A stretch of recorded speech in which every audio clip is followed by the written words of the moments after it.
Hi everybody, Laura here for Waffle Flower Crafts. Thank you so much for joining me today.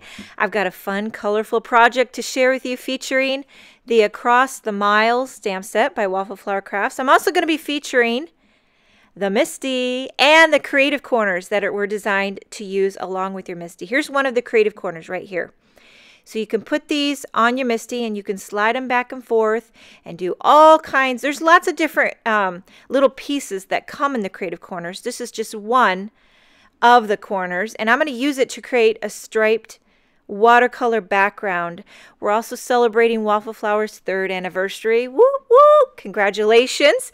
So I'm going to be painting with my mini distress inks. I'm smushing down some of my favorite colors onto my craft mat, and then I'll just take a wet brush, pick up some of that ink. I am diluting it down a little bit with water because kind of wanted a softer stripe color scheme.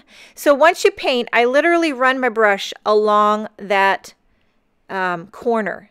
You lift it up straight up when you're done painting, and I use the lines on the grid mat. So each time I slide my triangle over by 3 squares. That's going to give me even spacing every time. So look how I paint it. I run it right along the triangle. I lift it straight up.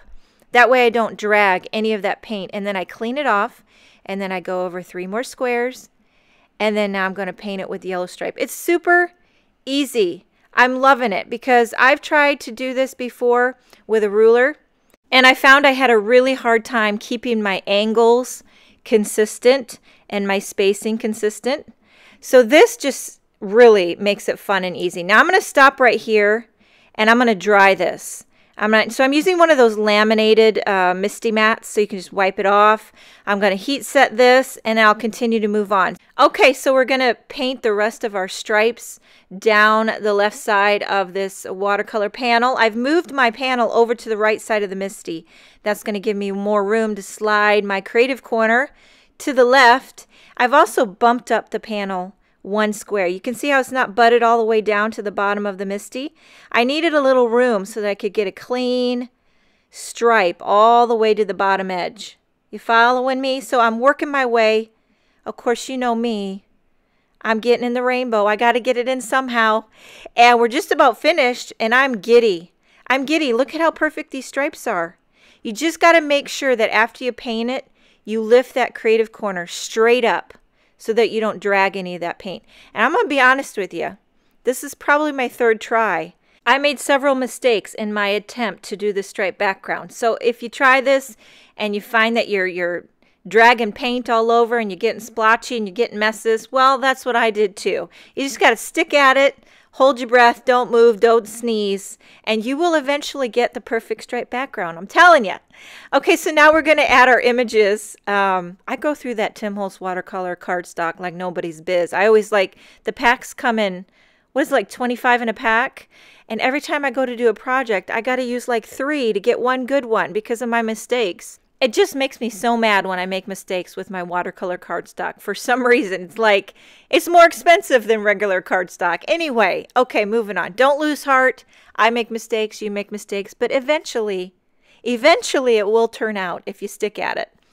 And okay, so I've stamped the Across the Miles images. I'm loving this adorable hot air balloon. I stamped it with Memento Tuxedo Black ink because I'm coloring it with Copics. Very simple.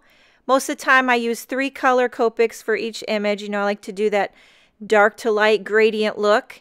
And nothing fancy. I sped this up a little bit so I don't want to, you know, make you fall asleep or anything. But actually I kind of like watching somebody color when I watch YouTube videos. It's very mesmerizing to me. But when I'm making the video, I feel like I'm boring people. Anyway, okay, so what I did was I Googled vintage hot air balloons to get some inspiration, and I wanted to try to use the colors that I have in my striped background. Went ahead and colored all the rest of the images. Now I'm using the coordinating dies to die cut each one of these images, and once we do all that, we'll simply just begin assembling the card. So I've got a Nina Solar White card base, and I'm popping up my striped watercolor panel, and then I've got foam tape on the back of each one of these images. Can we just talk about that adorable little bear peeping his head outside of the hot air balloon? I mean, I can't even take it. That bear just slays me. And this card is finished. Thank you so much for joining me. I want to congratulate Waffle Flower on 3 amazing years. Happy anniversary. Make sure and check out Waffle Flower's Facebook, Instagram, as well as their blog for more fabulous inspiration. Have a wonderful day, and I'll see you next time.